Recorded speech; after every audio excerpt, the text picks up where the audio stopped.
Alright, so this review is going to be on the Sage 2. You guys probably saw my video of me opening this knife brand new.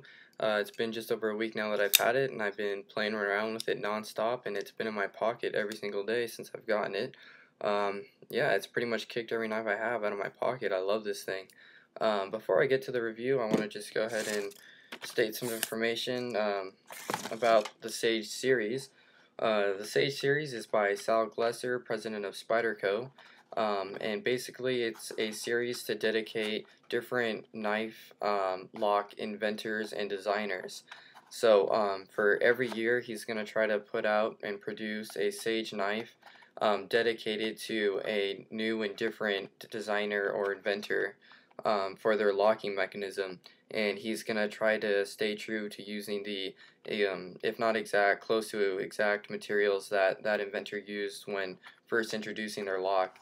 The Sage 1 was by Michael Walker, and that was the liner lock with ball detent. And today I'm going to be talking about the Sage 2, which is the frame lock. And the creator of this, what they call the RIL, which is Reeve Integral Lock, is Chris Reeve, most renowned for his Sabenza. Anyways, when you open the box, you're going to get it in some nice, hard, fairly thick plastic sealed on both sides. And you're also going to be getting this piece of paper that says education on it. And basically, it's just going to explain the Sage series and how the Sage is a combination of the Cali 3 and Native, and it's just going to be talking about which knife maker has created the lock of the knife that you purchased, and about some of the materials. So this one specifically being dedicated to Chris Reeve for his RIL, Reeve Integral Lock, or what most people know as the frame lock. The Sage 2 is dedicated to him for that. And now going over some specs, honestly the only possible probably downside that I can find about this knife as far as a con, which doesn't affect me personally but maybe some of you, is its weight. It's 3.2 ounces, so it's really not that heavy at all. They actually keep it pretty light considering that these are two solid, let's see, I believe it's 6A14V titanium slabs.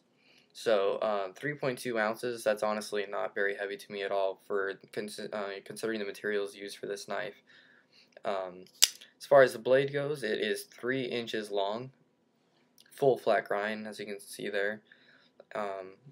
As far as it being 3 inches, it's actually a little bit less. The cutting edge is 2 5/8 inches, and that is because of the choil here, which is also a very nice addition. It is jimped as the ramp of the knife, so if you want to hold this and choke up on it, it's perfect. Or if you want to hold it back here for more aggressive cuts that don't need to be that intricate, you can hold it back here, and either way it fits in the hand perfectly and super comfortable. So anyways, it's got the Spyderco logo on there, and what's cool about this is you won't be able to pick it up on my camera, but it is laser engraved like all of them, but it also has some really cool shiny circular patterns engraved within the spider. So if you like reflect that in light, just really shows off how nice this knife is, adding to the fit and finish. This is CPMS 30V steel for the blade, and it is made in Taiwan. I know it says it backwards on there, and then Spyderco CPMS 30V there. Despite the fact that it is made in Taiwan and not Golden, Colorado, a lot of people, may not know that when they buy the knife at first. It is still a quality blade. It's still some quality S30V. This is my first experience with it, and from what I've seen, it's razor sharp. I mean, I've shredded this stuff to paper. I'll show you once again. Just holding the finger choil and the thumb ramp here, I'll show you with the weight of the knife just how effortless it is to cut. I mean, this thing's just razor sharp. This is just using the weight of my two fingers and using the weight of the knife. Like, this thing is ridiculously sharp. So you don't have to worry about this being cheap metal, made out of the US. It is very high quality. Another thing about fit and finish that is very cool, is you can see that blade stop is perfect, hits it perfectly. And if you see in between the sandwich blade, by the way, pillar construction with hollowed out pillars there, very cool, adds to the class of that. You can see that at the blade tang there, it is round and curved. And why is that? It's because Spyderco is awesome. When you close that, it sits perfectly in here and just in sync with that choil. So it's completely rounded off and smooth all the way down and around the edge. So that was very, very smart on Spyderco's part to go ahead and do that. And yeah, so when you open it, you got your choil here, and then when you close it, you don't have any blade tangs sticking out of there to snag on anything. It's perfectly nested and rounded off and polished. On the back here, you can see the pillar construction where it's rounded off, and the blade is centered perfectly, completely on center there. And we got a wire clip here, very sturdy. Don't have to worry about this thing falling off or breaking. You can wail on that thing, and it's not going to bend or pop off. Not going to lose your knife. I honestly think that it adds to the class of the knife. I think this clip would look a lot better than, you know, say a big bulky clip like that from a Delica. I honestly think that the wire clip fits the classiness of this knife and just the finish. A lot of people think it may look cheesy, but I think once you get it, you're actually going to really like it. And just see how high that clip is on the knife. It sits perfectly in the pocket. I'll show you guys real quick. As you can see, it fits just super low. I mean, you can't even notice it when it's in your pocket, so just super nice. And of course, since it sits so deep, when you pull it out, your thumb's already on the thumbs hole to deploy. The actual frame lock itself hits about maybe 45–50% when it's opened all the way. And another cool thing about it, you can see it from the back here, that blade ting is actually diagonal. You can pick that up there, see where the white shiny part is. You can see that it's diagonal.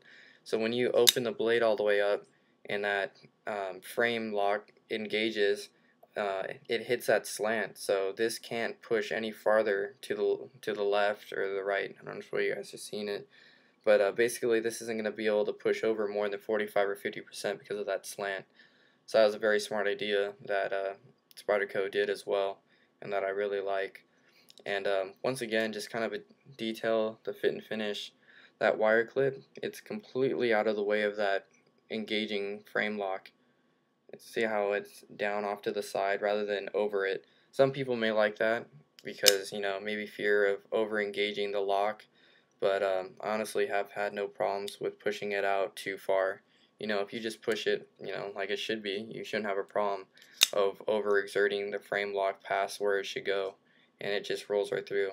Super buttery. That's because they use phosphorus bronze bushings in the knife. And the screw construction, 3 screws. 3 screws make up this entire knife, 3 Torx screws. So easy to pull apart, clean, you know, just blow through for dust or whatever. Probably the most simplistic knife I own, yet, you know, the best knife I own. It's just overall fit and finish of this knife is just beautiful. Sometimes, you know, the simplest things are the best things, and that's what I want to say with this knife here. Just a size comparison, we have the Delica 4 and then of course Sage 2. So that's a little bit of a size comparison of how big this knife is. I think it's a perfect size, really nice, and I really do like that modified spear point blade. Lots of surface for cutting.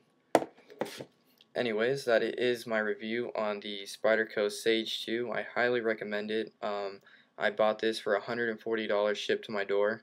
So if you're interested in this knife, I would definitely go check it out.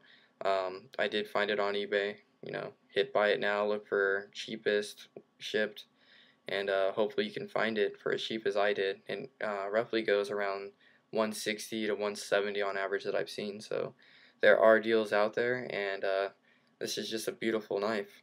So go get one.